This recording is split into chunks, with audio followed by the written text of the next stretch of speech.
अस्सलामुअलैकुम, आप देख रही हैं बोल न्यूज़। मैं हूं शुमाइला अरशद। हेडलाइंस आपने देखी। बुलेटिन के आगाज़ में सबसे पहले खबर यह है कि नवाज शरीफ ने मुल्क को एटमी ताकत ना बनाया हुआ होता तो इस साल जंग में हालात मुख्तलिफ होते।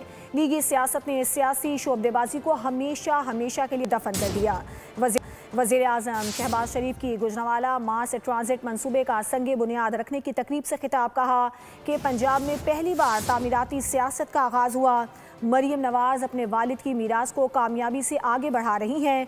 ये काम छुपाए नहीं जा सकते। मुखालिफिन को भी इन कामों का एतराफ़ करना पड़ेगा।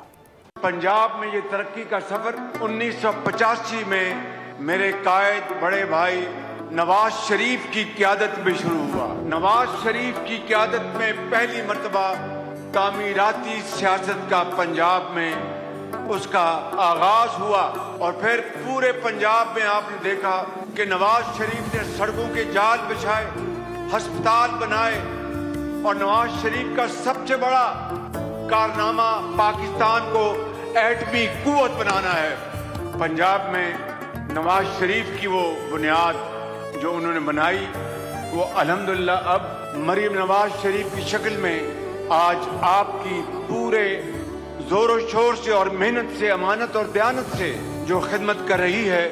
मैं समझता हूं कि वो नवाज शरीफ की जो लेगेसी है उसको बहुत आगे लेकर जाएगी इंशाअल्लाह।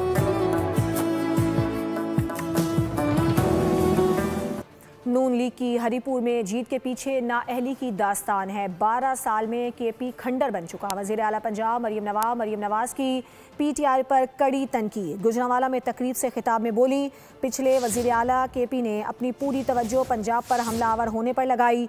नया वज़ीर आला सरकारी मशीनरी के साथ अड्याला के बाहर बैठ गया।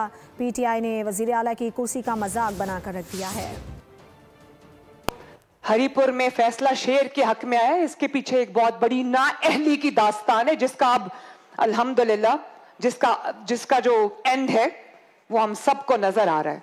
वजीर आला की कुर्सी का मजाक बना के इन्होंने रख दिया। तो प्राइम मिनिस्टर, अडाला बैठने का मैंडेट नहीं मिला, हमें मैंडेट मिला है अवाम की खिदमत करने का, उनके प्रोजेक्ट्स करने का। यकीन माने आपकी लेगेसी थी, नवाज शरीफ साहब की लेगेसी। मुझे तो रात को नींद नहीं आती कि कहीं ऐसा ना हो कोई बीमार इलाज से रह जाए, कोई ऐसा ना हो कि कोई गरीब जो है वो मदद से रह जाए, ऐसा ना हो कि किसी गरीब का कोई बच्चा है वो तालीम से महरूम रह जाए। उधर हुकूमत ने पीटीआई के अहम रहनुमाओं के बैरून मुल्क जाने पर पाबंदी लगा दी है। पीटीआई रहनुमाओं के नाम एग्जिट कंट्रोल लिस्ट में डालने की बाज़ाब्ता मंजूरी दे दी गई। बानी पीटीआई शाह महमूद कुरैशी, उमर अयूब, फवाद चौधरी, शिबली फराज, अली अमीन गंडापुर, शहरियार आफरीदी, उस्मान डार के नाम ECL में शामिल किए गए हैं। सियासी अफरा तफरी फैलाने वालों के खिलाफ घेरा तंग। वफाकी हुकूमत फुल एक्शन में आ गई। तहरीक इंसाफ के अहम रहनुमाओं के बैरून ममालिक जाने पर पाबंदी आयद कर दी गई। सियासी रहनुमाओं के नाम एग्जिट कंट्रोल लिस्ट में डालने की बाज़ाब्ता मंजूरी भी दे दी गई। ज़राए के मुताबिक बानी पीटीआई शाह महमूद कुरैशी, उमर अयूब, फवाद चौधरी और शिबली फराज के नाम ECL में शामिल किए गए हैं। अली अमीन गंडापुर, शहरियार आफरीदी और उस्मान डार के नाम भी लिस्ट में शामिल है।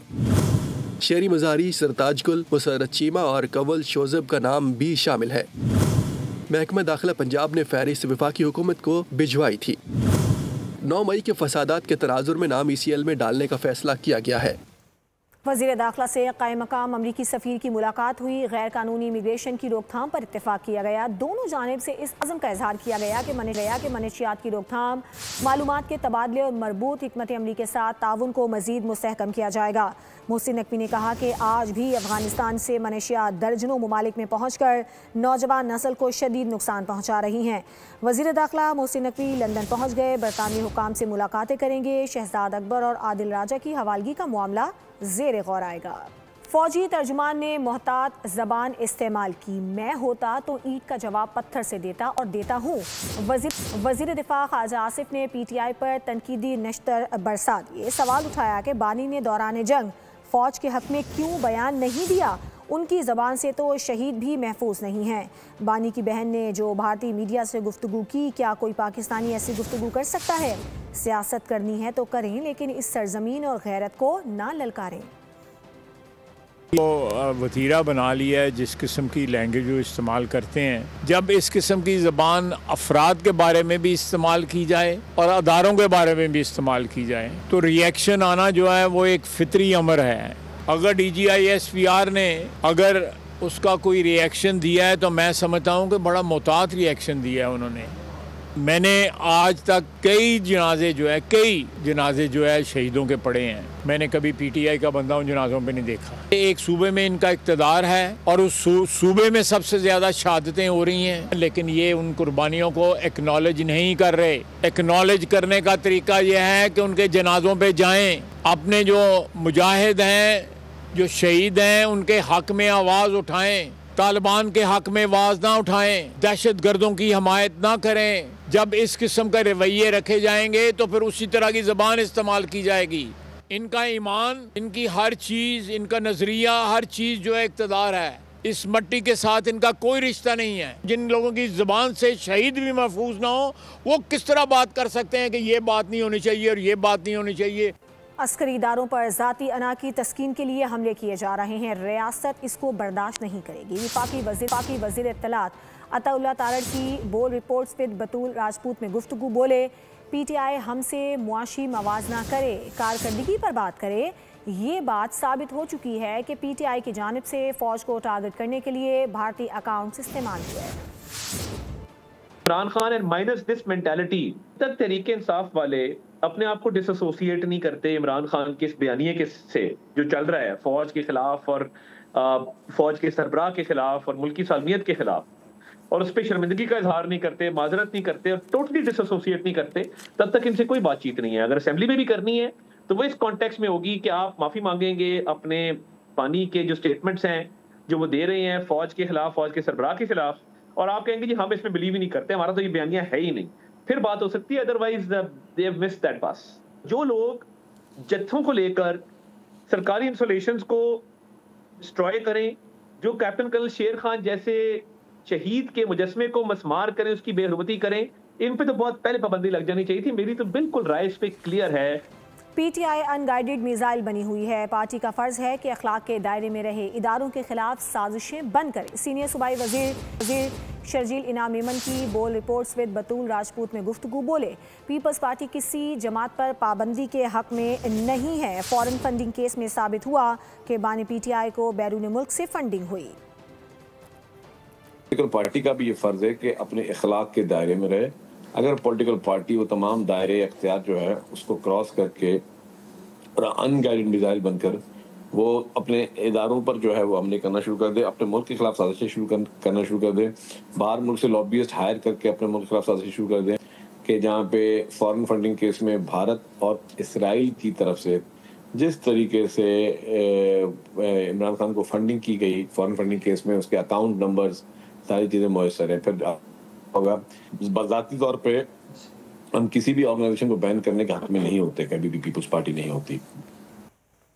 अफगानिस्तान के साथ भी ताल्लुकात कशीदा हो चुके हैं। अंदरूनी मुल्क दहशतगर्द तंजीमें एक्टिव हैं। साबिक वफाकी वज़ीर ख़ाजा साद रफ़ीक की गुफ्तगू। मज़ीद कहा कि ये टेम्परेचर बढ़ाने का वक्त नहीं है, एक दूसरे को अलक़ाबात और झगड़ा करके रास्ता नहीं निकलेगा, इदारों का एहतराम करना होगा। ये भी नहीं चाहते हैं कि कोई इदारों को बुरा भला कहे। मुल्क की तमाम सियासी जमातों, इदारे गुस्से और तलखी से ऊपर उठकर पाकिस्तान का सोचें। जो अपनी ज़ात की नफ़ी करते हैं वही कौमों को मुश्किलात से निकालते हैं। दायरों को सफ़र इस मुल्क में ख़त्म होना चाहिए।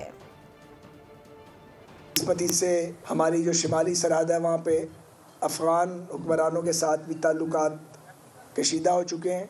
उसके बाद अंदरूनी मुल्क भी जो बाज़ दहशतगर्द तंजीमें हैं वो एक्टिव हैं। मैं ये समझता हूँ एक 50 साल की सियासी ज़िंदगी गुजारने के बाद कि एक दूसरे को इल्काबात दे के और एक दूसरे के साथ झगड़ा करके रास्ता नहीं निकलेगा। अदारों का भी एहतराम करना पड़ेगा और अदारों को भी एहतराम करना पड़ेगा। दोनों चीज़ें करनी पड़ेंगी। टेम्परेचर नीचे आना चाहिए और पाकिस्तान के अंदर एक दूसरे से बातचीत का रास्ता निकलना चाहिए। वज़ीर इत्तलात पंजाब अज़मा बुखारी ने कहा है कि तर्जुमान पाक फ़ौज की ब्रीफिंग ने बानी तहरीक इंसाफ के मुल्क दुश्मन एजेंडे को बेनकाब कर दिया। बानी PTI पाकिस्तान मुखालिफ बयानियों को तक़वियत दे रहे हैं और रियासती इदारों के खिलाफ मौक़िफ़ इख्तियार करके दुश्मन अनासिर को फ़ायदा पहुँचा रहे हैं। रियासती इदारों पर हमलों, शहदा की तौहीन और अफराज के खिलाफ बयानियों को कौम पहले ही मुस्तरद कर चुकी है। हौसलों और कुर्बानियों की दास्तानें उनको भी सुनाएं जो कहते हैं कि खान नहीं तो पाकिस्तान नहीं। इस पाकिस्तान के लिए आग और खून का दरिया उबूर करना पड़ा था। लाखों शहीद हुए, असमतें लुटी, लाखों दुश्मन के हाथों अगवा हुई।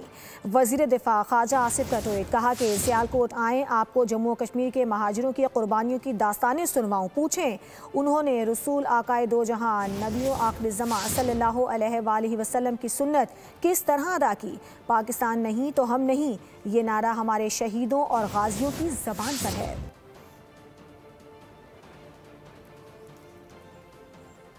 अमन अमान की बात करेंगे। सिक्योरिटी फोर्सेस की फितनाल खवारिज और फितनाल हिंदुस्तान के खिलाफ भरपूर कार्रवाइयाँ। खैबर पख्तूनख्वा में बलूचिस्तान में एक कार्रवाई के दौरान 14 दहशतगर्दों को जहन्नुम वासिल किया गया, जिनके कब्जे से बड़ी तादाद में असलहा और गोला बारूद बरामद कर लिया गया। Security forces in action, KP और बलूचिस्तान में ताबड़तोड़ कार्रवाइयाँ। सिक्योरिटी फोर्सेज ने KP में 2 मुख्तलिफ कार्रवाइयों में फितनाल ख्वारिज के 9 दहशतगर्दों को जहन्नुम वासिल किया। कार्रवाइयाँ जिला टांक और लकी बरवत में की गई। डेरा बुगटी में भी सिक्योरिटी फोर्सेज ने इंटेलिजेंस बेस्ड ऑपरेशन किया। सिक्योरिटी फोर्सेज की कार्रवाई के दौरान दहशतगर्दों के ठिकाने को मौसर अंदाज में निशाना बनाया गया। शदीद फायरिंग के तबादले में 5 भारतीय स्पॉन्सर्ड दहशतगर्द हलाक हो गए। फितनाल हिंदुस्तान BRA के कमांडर वडेरा नूर अली चाकरानी ने 100 से ज़ायद फरारियों के हमरा रियासत के सामने हथियार डाल दिए। सरेंडर करने वाले फरारियों ने पाकिस्तान से वफादारी का हल्फ उठा लिया। सब्सक्राइब करें और बेल दबाएं ताकि कोई खबर रह न जाए।